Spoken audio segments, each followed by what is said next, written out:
Hello, welcome to Examining Fictional Heroes and the Authors Behind Them. My name is Wayne Browder.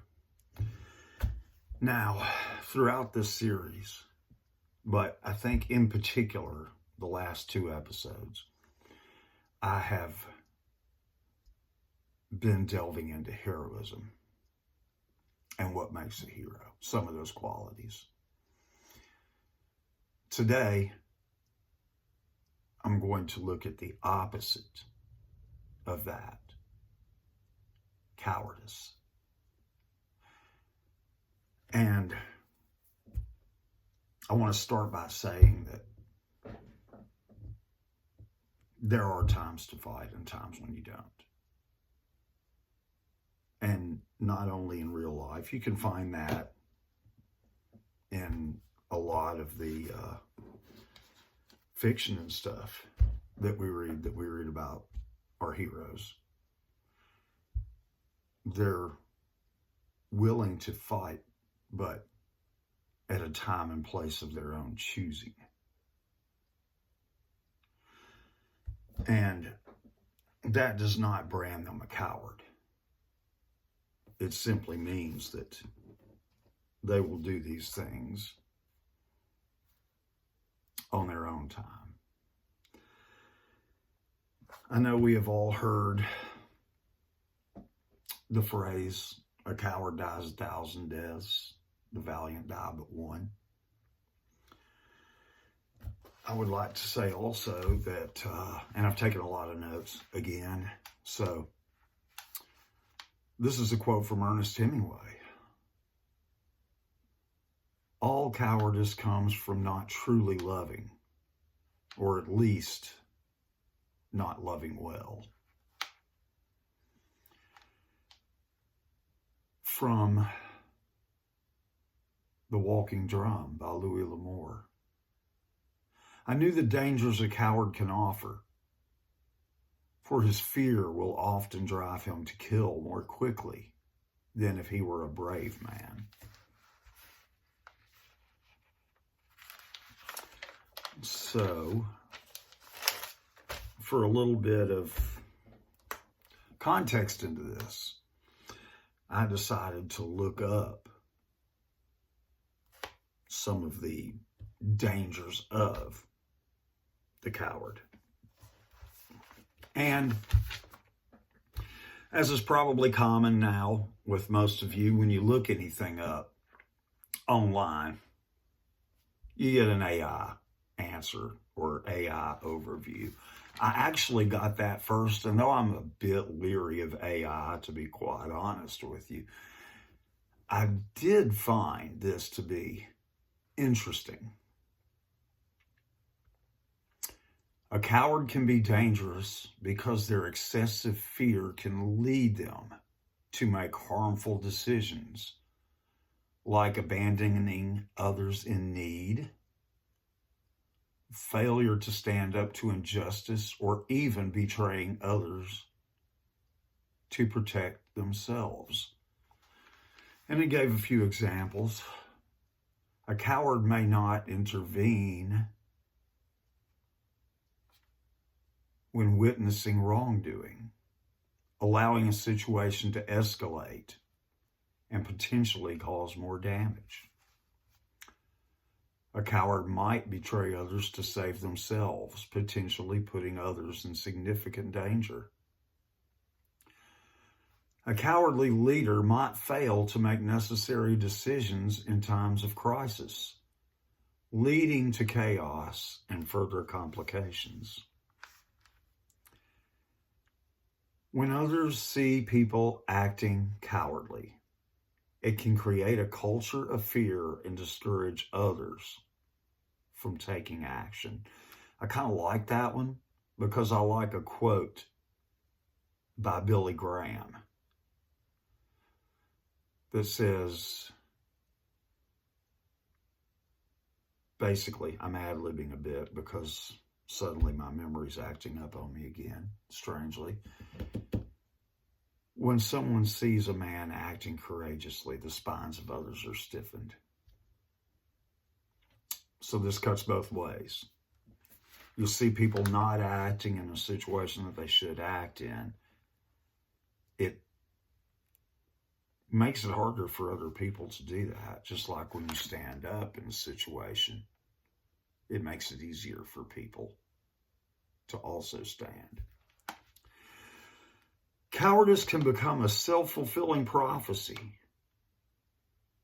where someone avoids confrontation due to fear, which only reinforces their fear and makes it harder to act courageously in the future. So it's like I've said in a lot of times, you become braver or you become stronger by practicing that. The same can happen with weakness or cowardice. If this is what you practice, this is what you become. I am only going to actually read from one book today. It's sort of lengthy, but I think you will probably get the point. This will be from the novel The First Fast Draw by Louis L'Amour. This was a story about the outlaw Cullen Baker shortly after the Civil War in Reconstruction era Texas. And it's toward the end of the story. Cullen, Katie ran toward me. We heard you were dead. Warren said he'd killed you. It made no kind of sense, not at first. Seems when they were well on their way, they had spotted a rider coming toward them. And when he pulled up, it was Warren, and he was wild, and he was yelling, "I killed him! I killed him!"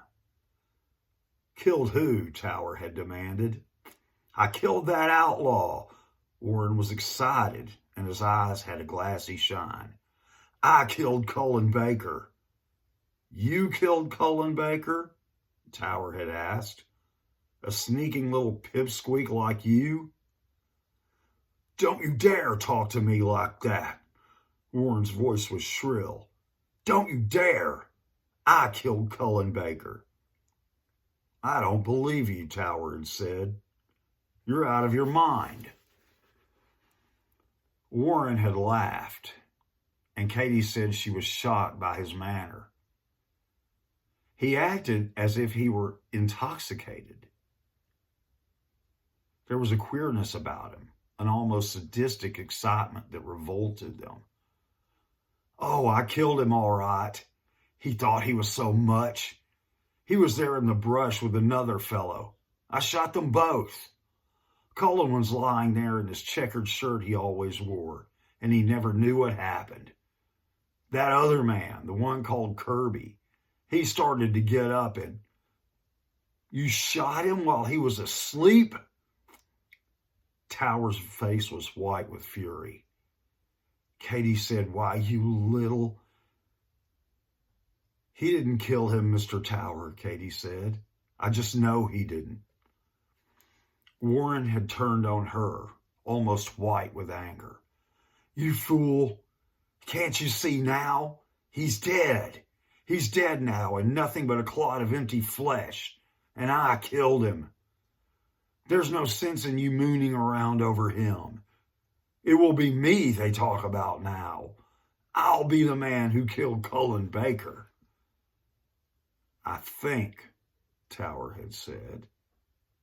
I think I'll kill him. No. Katie stopped him. He doesn't understand. Down here, she said, looking at Warren, a man is admired for daring to face another armed man with a pistol and for settling his quarrels bravely. It isn't a killing that is admired. It is the courage to fight for what you believe. You won't be admired as the man who killed Cullen Baker. You will be despised as someone who murdered a sleeping man. They had turned then and ridden away as he stared after them. And the last thing they heard was a contemptuous laugh. contemptuous laugh, but it was a hollow sound. So this guy, Warren, he had a thing for Katie, by the way, as Cullen did. And so he despised Cullen. And he was not from Texas. He was a New Englander who came down there during the Reconstruction.